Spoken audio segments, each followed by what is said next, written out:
Hello to you, Dashi Sonia Kenmi, that's my name. And like I promised, for this whole month of February, I will be sharing the impact of my experience at the last saturation campaign that happened in Taraba State. It also happened to be my first campaign.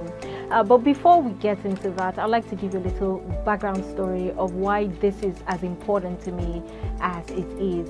And it started in Kaduna in 2023. I went there for work, but at the first week after landing in Kaduna, I realized that this was not about work, because it was then that I had a burning desire to evangelize. And I had no idea what that even meant, not to even talk about how to go about it.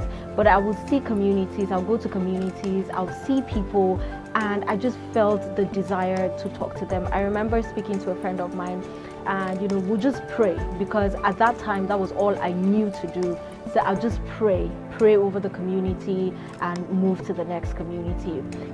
Then in January of 2025, I met Reverend Mark Phillips, and he was the resource person for the servant leadership training. It was a training that, again, I could have missed, but I couldn't. Somehow the amount of energy I put into making sure that I arrived, and for that first day I was so stunned, because it was like he was speaking directly to me. I had never heard him before, I had never seen him before, but everything that he said resonated so deeply with me, that he had asked for, he said he was looking for somebody who was a broadcast, or somebody who had a broadcasting background.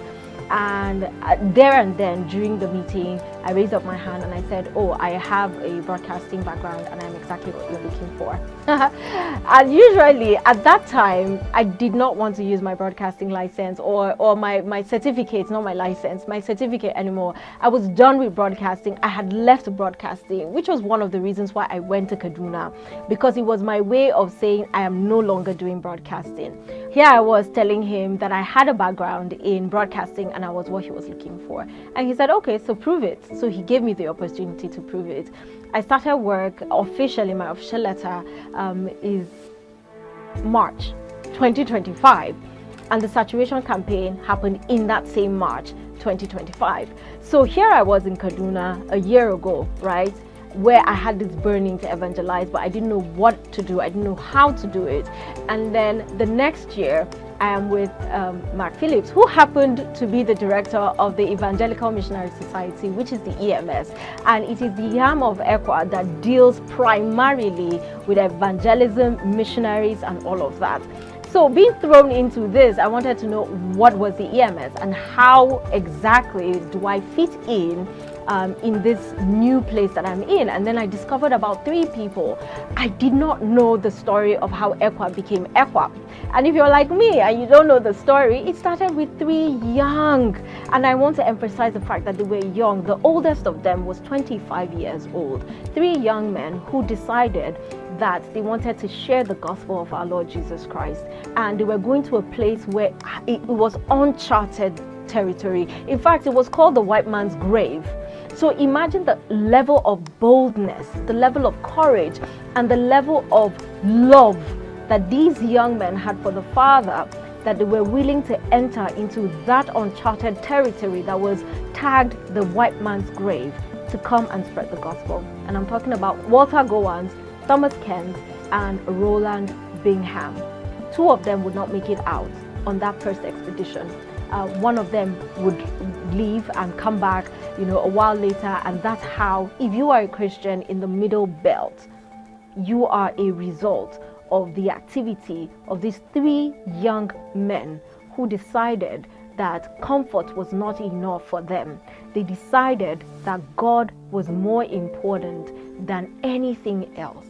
And so sometimes when I tell people that I'm a missionary, I see the look that they give me. I had that same look too, because the idea of what a missionary is, we don't see young people in that frame. We don't see people who are educated in that frame. We don't see people who probably are fashion forward, people who look like they're comfortable. No, we see people who are tattered and they're suffering and they're in some remote village. But I am a missionary and I love the work that I do, and saturation is coming up this March, and it happens to be on my birthday as well. I'm so excited because it looks like, a lot of lines falling in place for me, and I want you to join me on this campaign. You can join me in various ways. You can join me by praying. Oh, we do need it. Lots and lots of prayers are important. You can join me by sharing this video so that people can learn about what the EMS stands for and also the saturation campaign that is coming up. You can also donate. You can sponsor somebody to come. You can buy medical paraphernalia. All the information, I will put it on your screen so that you can get to follow. And don't forget that I'll be doing this throughout the month of February.